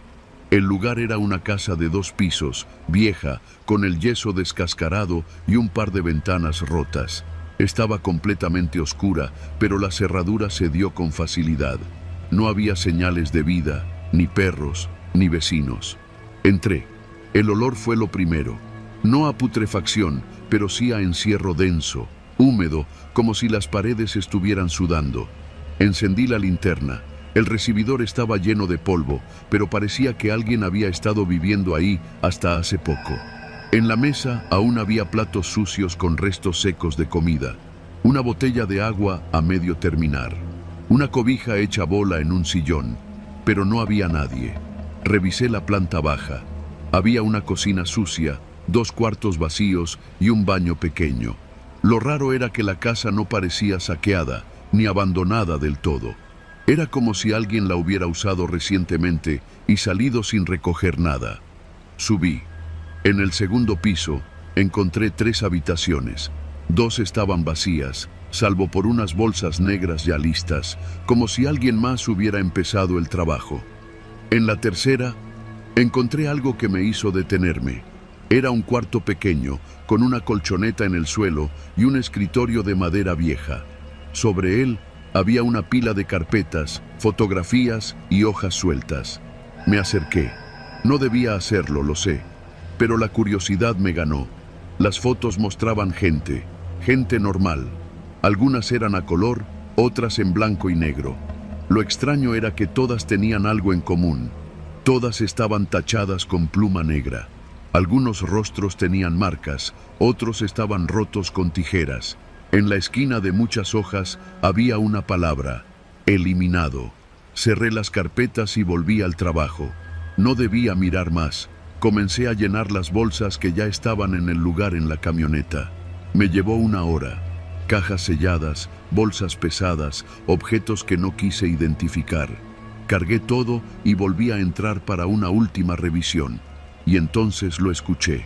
Una tos seca, en la planta baja. Me paralicé. Creí que era mi mente jugándome trucos, pero la volví a oír. Una tos leve, seca, como la de alguien que ha estado respirando polvo por mucho tiempo.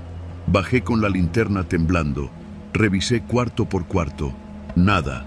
Solo sombras, polvo y muebles viejos. Pero al pasar por la cocina, vi algo que antes no estaba. Un vaso de agua, con humedad reciente, en el fregadero. Y la botella sobre la mesa. Ya no estaba a medio llenar. Estaba vacía. Llamé a Enrique. «Hay alguien aquí», dije, en voz baja. «Esta casa no está sola». «¿Lo viste?» «No, pero se siente. Y alguien bebió agua hace poco». «Entonces sal de ahí. No estás para hablar con nadie. Ya tienes lo que importa. ¿Y si me ven? ¿Y si alguien me detiene? Nadie te va a ver. Y si lo hacen, tú no sabes nada. No digas tu nombre. No expliques. Solo vete». Colgó. Salí. Subí a la camioneta, arranqué y no miré atrás. Esa noche me costó dormir. Me sentía observado, como si algo de esa casa se me hubiera pegado. A la mañana siguiente me dieron otro encargo. «Felicidades», me dijo Enrique. «Estás listo para cosas más delicadas». La siguiente semana me asignaron a una fábrica abandonada en Tlalnepantla. Lo mismo, bolsas, cajas, silencio. Pero esta vez vi algo más. En un rincón del almacén, junto a unas vigas oxidadas, encontré un teléfono. Era un celular viejo, sin batería, pero al tocarlo, vibró. Solo una vez, como si aún quedara algo vivo en él. Lo dejé ahí. Ese fue el primero de muchos lugares donde algo no cuadraba. Casas vacías con música tenue, departamentos con velas encendidas, bodegas con huellas frescas en el suelo. Siempre llegábamos después de que algo pasaba, y nuestra chamba era desaparecer lo que quedaba. Con el tiempo, entendí que Sin Huellas no era una empresa de limpieza, era un sistema, una red silenciosa que trabajaba para borrar rastros de lo que nunca debió existir. Empezamos a recoger más que basura, empezamos a cargar memorias, ropas con nombres, cartas sin remitente, computadoras que no debíamos encender. En una ocasión, encontramos un colchón con manchas recientes. Me dieron la orden de no mirar debajo. No lo hice. Con los meses, aprendí a no preguntar, a no mirar a los ojos a nadie, a no reconocer calles, ni leer nombres en buzones. Era más fácil así, pero no siempre funcionaba. Una madrugada, me tocó regresar a una casa. La reconocí en cuanto vi la reja oxidada. Era la misma del primer encargo, aquella donde escuché la tos. Solo que esta vez, las puertas estaban abiertas, y en el interior no había nada, salvo un espejo, grande, redondo, cubierto por una sábana blanca. La nota en la puerta decía: «Hoy toca recoger lo último». Quité la sábana, me vi a mí mismo, pero no era mi reflejo actual. Era yo, con otra ropa, con una herida en la frente y la mirada perdida. Era yo, pero diferente. Di un paso atrás, y en el suelo, bajo el espejo, encontré una carpeta. Dentro, una foto mía. En la esquina, escrita con pluma negra: «Eliminado». Esa fue la última vez que acepté un encargo. Regresé la camioneta, entregué todo y desaparecí. Cambié de número, de colonia, de vida. Nunca volví a hablar con Enrique. Y cuando alguien me menciona trabajo de limpieza, me aseguro de que no se refieran a Sin Huellas. Porque una cosa es desaparecer cosas. Otra es que empiecen a desaparecerte a ti.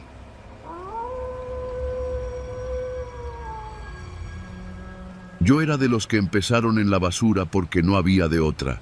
No fue un gusto, fue necesidad. De esos trabajos que nadie quiere, pero que alguien tiene que hacer.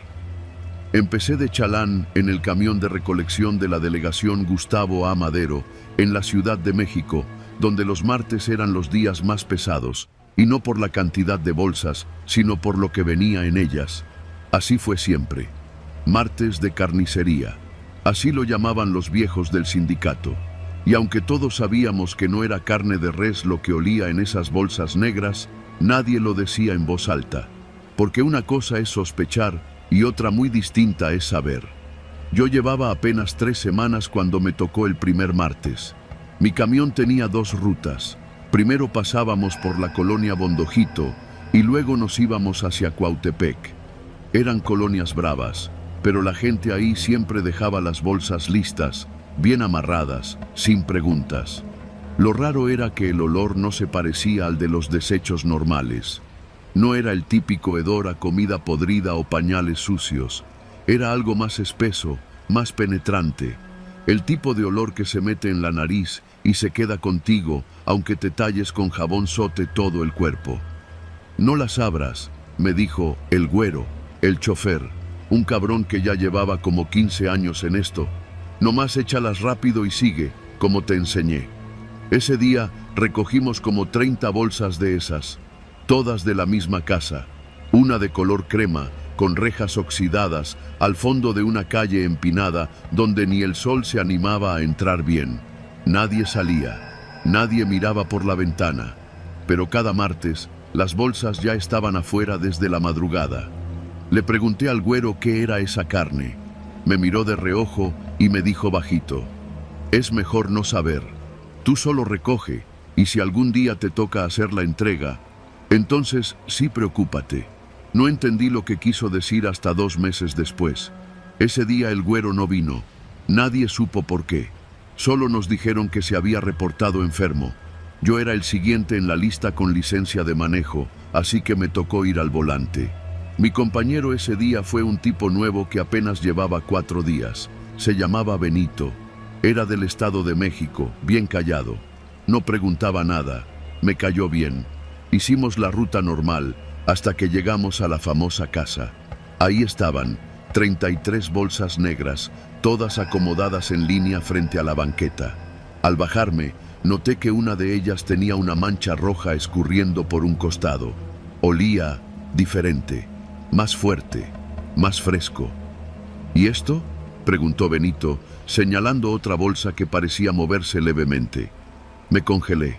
La bolsa vibraba, como si hubiera algo vivo adentro.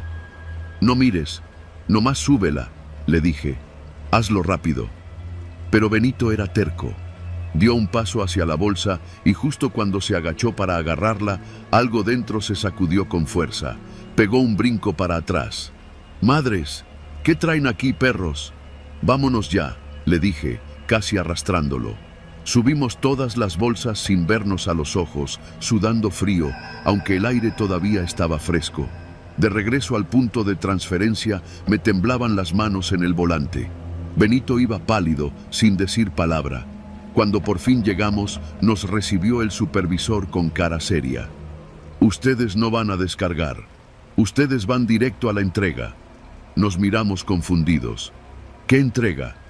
El supervisor se acercó más y bajó la voz. La ruta especial. El camión está lleno con lo que se necesita. Les van a dar una dirección. Llegan, descargan y se van. No hablen, no pregunten, no miren y sobre todo, no entren. Solo dejan las bolsas y se largan. Nos dio un papel doblado en 4. No decía nada más que una dirección escrita a mano. Callejón Niño Perdido, número 7. Benito preguntó si ahí era una carnicería. Digamos que algo así, dijo el supervisor, sin mirarnos. El callejón estaba en Iztapalapa. Nunca lo había escuchado antes. Era estrecho, como un pasadizo escondido entre construcciones viejas. Apenas cabía el camión. Al fondo, una puerta metálica con una pequeña rendija abierta. Ni timbre tenía. Bajamos las bolsas. Pesaban más que otras veces. Algunas parecían tener huesos largos. No dije nada. ¿Y si preguntan qué traemos?, susurró Benito. Tú nomás calla y deja la bolsa. Casi habíamos terminado cuando la rendija se abrió un poco más. Una mano salió, sin decir palabra, y dejó en el suelo una caja de cartón. No vimos el rostro de nadie.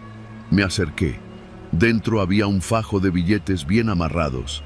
Me quedé quieto. Es la propina, dijo una voz gruesa desde adentro, apenas audible. Que no se les ocurra hablar de esto. La rendija se cerró de golpe. Benito y yo nos miramos. Nadie sonrió. Subimos al camión y nos largamos sin decir palabra.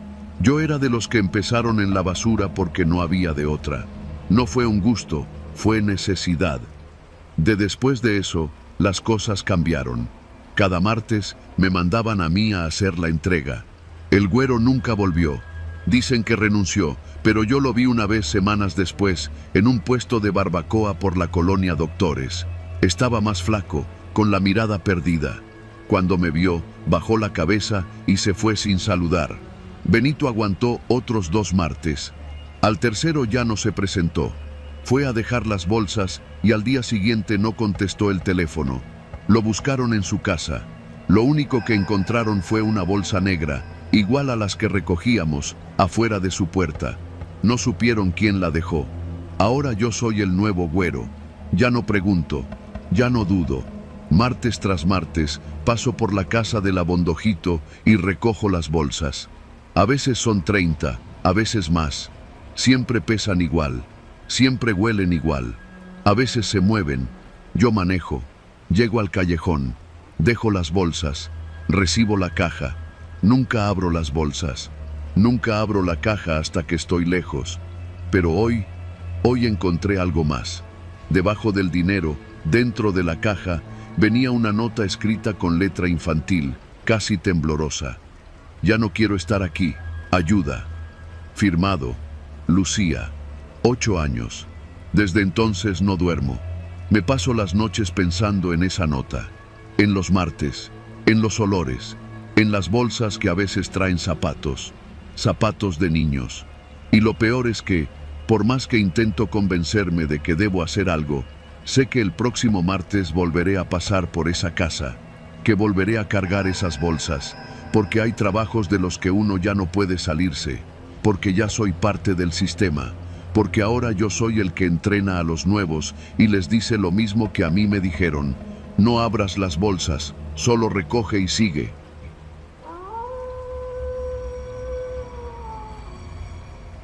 Mi nombre es Iván. Desde hace 5 años trabajo como chofer de camión recolector de basura para el gobierno de la Ciudad de México, en la alcaldía Iztapalapa. Comencé en esto por necesidad, como muchos, pero con el tiempo le tomé cierto respeto al oficio.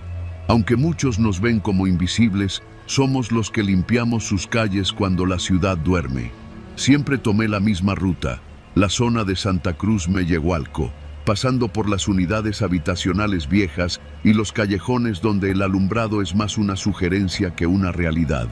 El camión lo manejaba yo, pero iba acompañado por 2 compañeros: el gordo Jaime, un tipo de risa fácil y manos veloces para levantar bolsas, y el chino, un morro más joven, callado, que siempre llevaba audífonos y apenas hablaba. Nuestra jornada empezaba a las 9 de la noche y terminaba cerca de las 3 de la mañana. Uno pensaría que el silencio hace las cosas más fáciles, pero hay algo en las calles vacías que te pone nervioso, especialmente en ciertas colonias. Una noche, en diciembre, nos asignaron una ampliación de ruta. Una señora había hecho múltiples quejas al 311 porque su calle no estaba siendo cubierta. Era una calle empinada, de esas que se sienten como una trampa, sin banquetas, con las casas apiladas unas sobre otras como si se fueran a derrumbar. Se llamaba Cerrada de Laureles, apenas iluminada por una lámpara de vapor de sodio que parpadeaba como si estuviera a punto de morir.